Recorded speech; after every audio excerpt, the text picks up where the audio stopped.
জামালপুর ৫ আসনে বিএনপি প্রার্থী অ্যাডভোকেট শাহ মোহাম্মদ ওয়ারেস আলী মামুনের মনোনয়নপত্র বৈধ ঘোষণা করা হয়। তিনি বিএনপির কেন্দ্রীয় নির্বাহী কমিটির সহ সাংগঠনিক সম্পাদক এবং জামালপুর জেলা বিএনপির সাধারণ সম্পাদক। একই সঙ্গে তিনি সাবেক দুইবারের নির্বাচিত মেয়র।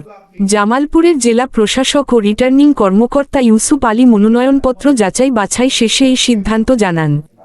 নির্বাচন অফিস সূত্রে জানা গেছে, নির্ধারিত সময়ের মধ্যে প্রয়োজনীয় সব কাগজপত্র সঠিকভাবে দাখিল এবং নির্বাচন কমিশনের শর্ত পূরণ করায় কোনো আপত্তি ছাড়াই তার মনোনয়ন বৈধতা পায়।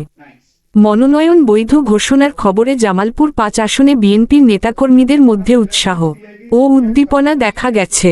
দলীয় কার্যালয় ও বিভিন্ন এলাকায় আনন্দ মিছিল, স্লোগান এবং শুভেচ্ছা বিনিময় করেন তারা। প্রতিক্রিয়ায় অ্যাডভোকেট শাহ মোহাম্মদ ওয়ারেস আলী মামুন বলেন,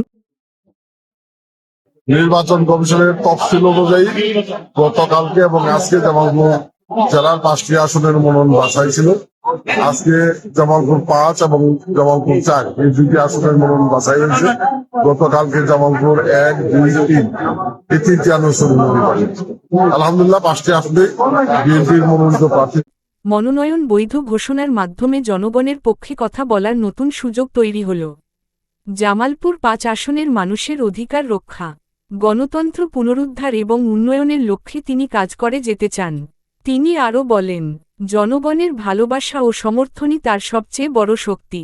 নির্বাচিত হলে তিনি সুশাসন নিশ্চিত করা এবং মানুষের মৌলিক অধিকার প্রতিষ্ঠায় নিরলসভাবে কাজ করবেন। উল্লেখ্য, সাবেক দুইবারের মেয়র হিসেবে দায়িত্ব পালনকালে অ্যাডভোকেট শাহ মোহাম্মদ ওয়ারেস আলী মামুন উন্নয়নমূলক কাজ ও সাংগঠনিক দক্ষতার মাধ্যমে ব্যাপক জনপ্রিয়তা অর্জন করেন। তার মনোনয়ন বৈধ ঘোষণার ফলে জামালপুর ৫ আসনে বিএনপির নির্বাচনী অবস্থান আরও শক্তিশালী হয়েছে বলে মনে করছেন। জামালপুর থেকে গৌরাঙ্গ